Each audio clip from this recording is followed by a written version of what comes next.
me, consecrated, Lord, to Thee. Take my hands and let them move at the impulse of Thy love. Lord, I give my life to Thee, Thine forevermore to be. Lord, I give my life to Thee, Thine forevermore to be. Take my feet and let them be swift and beautiful for Thee. Take my voice and let me sing, always only for my King. Lord, I give my life to Thee, Thine forevermore to be. Lord, I give my life to Thee, Thine forevermore to be. Take my silver and my gold, not a mite would I withhold. Take my moments and my days, let them flow in ceaseless praise. Lord, I give my life to Thee, Thine forevermore to be. Lord, I give my life to Thee, Thine forevermore to be. Take my will and make it Thine, it shall be no longer mine. Take my heart, it is Thine own, it shall be Thy royal throne. Lord, I give my life to Thee, Thine forevermore to be. Lord, I give my life to Thee, Thine forevermore to be.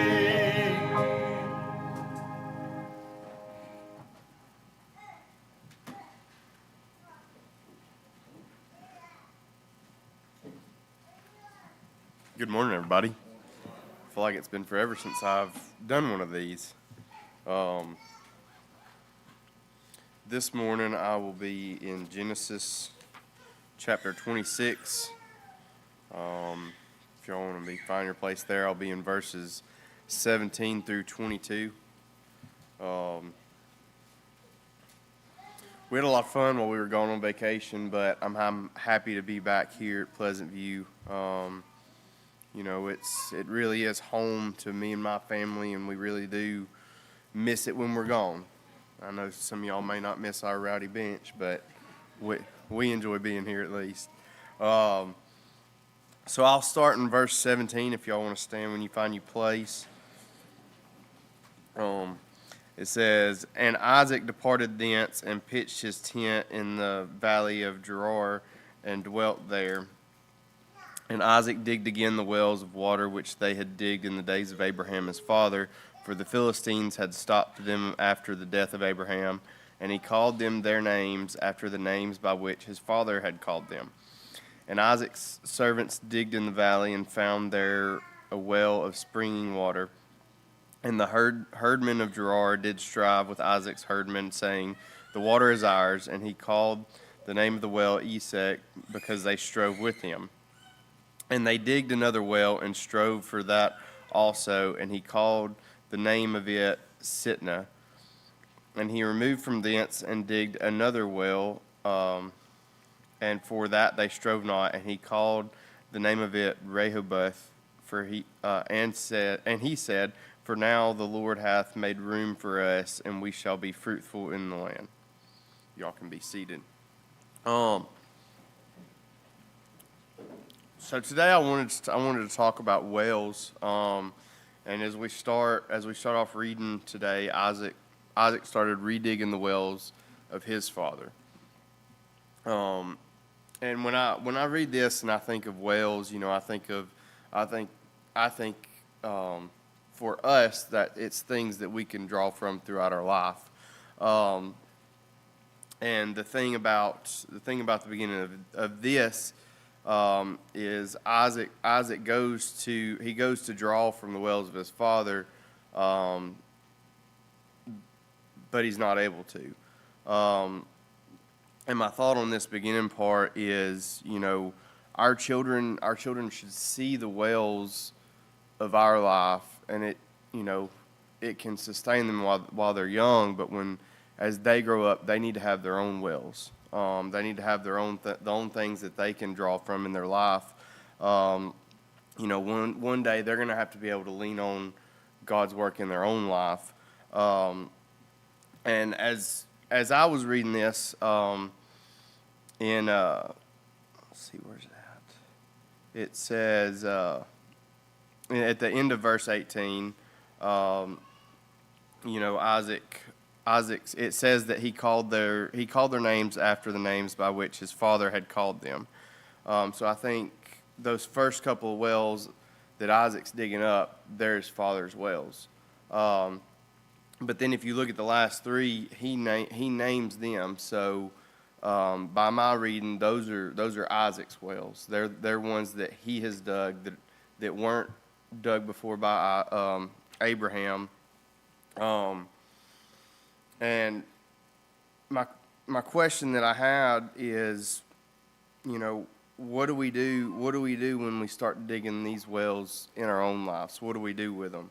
Isaac here, when he starts digging wells in his life, he finds one that can sustain him. He finds one that there isn't strife around. He finds one that, that they can have peace at and they can be fruitful.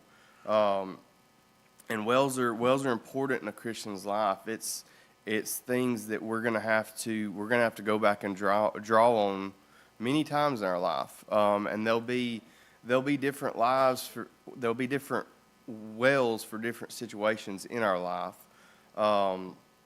But I think they're all important, and I think every time God works in our life, whether it be from a situation we didn't want to be in, or where he does a miraculous work for us, we need to mark those places in our life where we can see where God has been in our life, and we can see what He's done in our life, and we can draw on those when we're weak, and when we're tired, and when we're weary, when we feel beat down. We've got those to fall back on. We've got those to look at and say, God was with me then, and if God can be with me then, God can be with me now. If God can pull me out of that, God can take care of me in this too. And I know I got Jacob to do. I got him to do a devotion for me. One of the quite a few times I've had somebody do a devotion for me here lately. But I love his testimony. About how he's struggled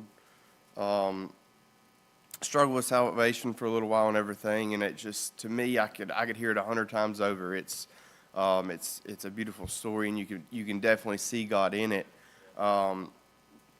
But he's got that. He's got those times where he can look and he can see God, and he can see God's answer for prayers in his life, and he can know that God's working for him. And if y'all turn to me to Genesis 22:14.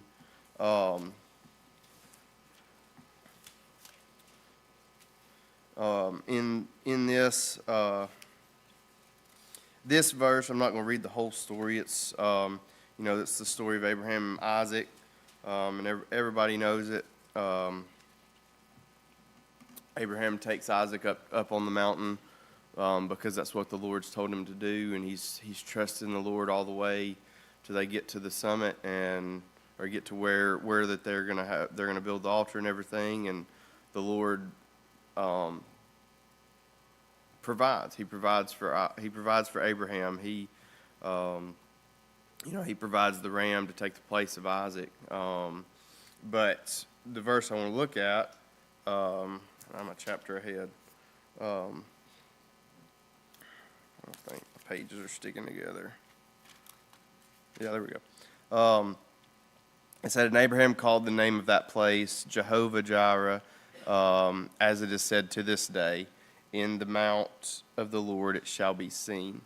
And And the footnote in my Bible said that Jehovah Jireh it can also be translated, the Lord will provide and the Lord will see to it. And I just, my thought today was on, it was on whales, and it was on, not just whales, but times in general where God has worked in our life. It's not meaningless things that we should be appreciative of in the moment and then move on from it and not ever think about it again. The moments of God working in our life can sustain us long after those moments. It can carry us through tough times in our life. It can carry us through tough situations. It can carry us through failures that we have made in our own life. They're not, God's work in our life is something that it is meaningful, and it should have purpose in our life, not just in that moment, but it should be something that we can carry on for the rest of our Christian walk. But anyways, that's about all I had today. Does anybody have anything before we dismiss Sunday school? Brother Randy King, will you dismiss us in prayer, please, sir?